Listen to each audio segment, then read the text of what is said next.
আমরা ১৬ বছরের একটা ফ্যাসিবাদী বন্দোবস্তকে গণ অভ্যুত্থানের মধ্য দিয়ে পরাজিত করেছি। অতএব রাষ্ট্রটা ভেঙে গেছে। এই ভঙ্গুর রাষ্ট্র কাঠামোতে দিন তারিখ দিয়ে নির্বাচন করবার দাবিটা খুবই অন্যায্য বলে আমি মনে করছি।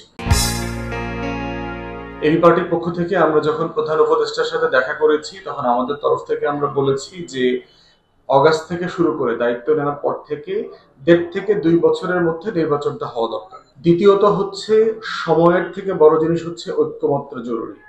রাজনৈতিক দল, অংশীজন, ছাত্র, পেশাজীবীরা যারা আছেন তাদের সবার সাথে পরামর্শ করে দিন তারিখটা ঠিক করা দরকার।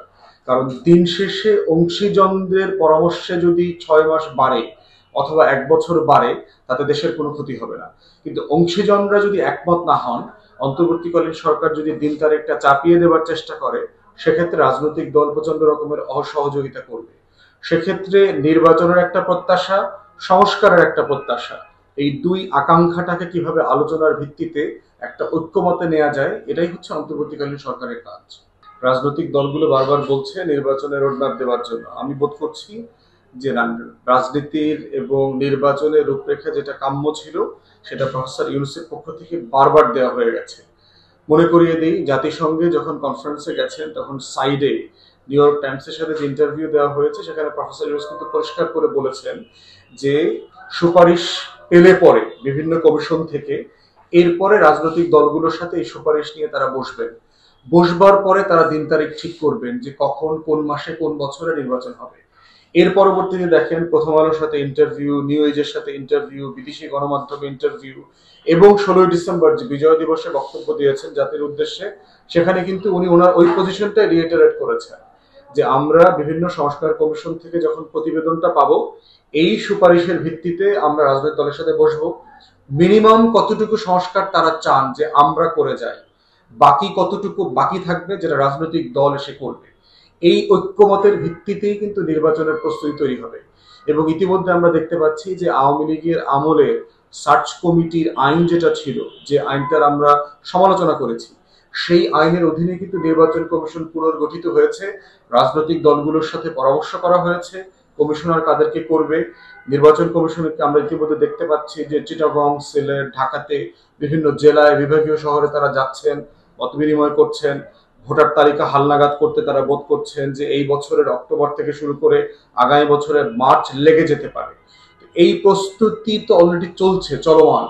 তো সেক্ষেত্রে আমি তো রোডম্যাপ নাই অথবা রূপরেখা দেওয়া হচ্ছে না, এটা তো দিন তারিখ দেওয়ার মতো রাজনৈতিক বাস্তবতায় আমরা নাই।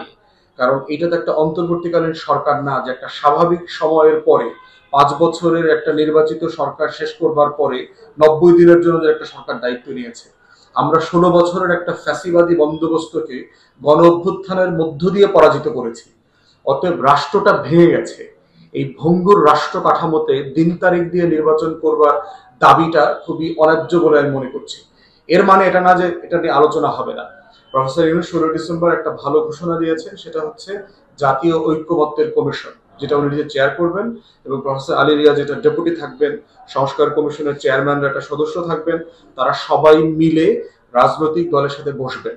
আমার বিশ্বাস যে এই বসাটা চালু হওয়া দরকার। কালকেও আমরা দেখতে পাচ্ছি যে জুলাই প্রোক্লামেশনের যে গণ অভ্যুত্থানের ফরমান নিয়ে তারা আলোচনা করবেন এবং সকল রাজনৈতিক দলকে তারা ডাকবেন। অতএব ডাকাটা কিন্তু চলছে, বসাটা চলছে। হয়তো প্রত্যাশা আছে রাজনৈতিক দলের যেটা আরো বেশি হওয়ার সুযোগ আছে কিনা, আরো ফ্রিকুয়েন্ট হওয়ার সুযোগ আছে কিনা, সে আলোচনা থাকতেই পারে, হতেই পারে। এটার ভিতরে তো আমাদের কোনো আপত্তি নাই। রাজনৈতিক দলগুলো আওয়ামী লীগের ব্যাপারে কি পজিশন নিচ্ছে তার উপর ডিপেন্ড করতেছে আওয়ামী লীগ ফিরে আসবে কিনা। যদি কোনো রাজনৈতিক দল মনে করে আমরা তাদেরকে ক্ষমা করে দিচ্ছি, কোন রাজনৈতিক দল যদি মনে করে থাকে যে বিচারটা জরুরি না, রাজনৈতিক দল নিষিদ্ধ করা যাবে না, তাদেরকে ইলেকশনে অংশগ্রহণ করতে দিতে হবে, এই ধরনের আলোচনা বরং হচ্ছে ক্ষতিকর। লং টার্মে গণ অভ্যুত্থানের স্পিরিট হচ্ছে আওয়ামী লীগ, জাতীয় পার্টি, 14 দলের নেতা কর্মী দল বিচার হইতে হবে। এই বিচার করবার পরে বিচারিক আদালত থেকে সিদ্ধান্ত আসুক যে আওয়ামী লীগের ব্যাপারে কি হবে। তারা যদি বলে দেয় যে আওয়ামী লীগের রাজনীতি নিষিদ্ধ হয়ে যাবে, তারা যদি বোধ করে যে আওয়ামী লীগ রাজনীতি করতে পারবে কিন্তু নির্বাচন করতে পারবে না, কারণ তারা দেশের মানুষকে ৩ থেকে ৪টা নির্বাচনকে বঞ্চিত করেছে, কি ফর্মে আসে সেটা আমরা দেখতে চাই।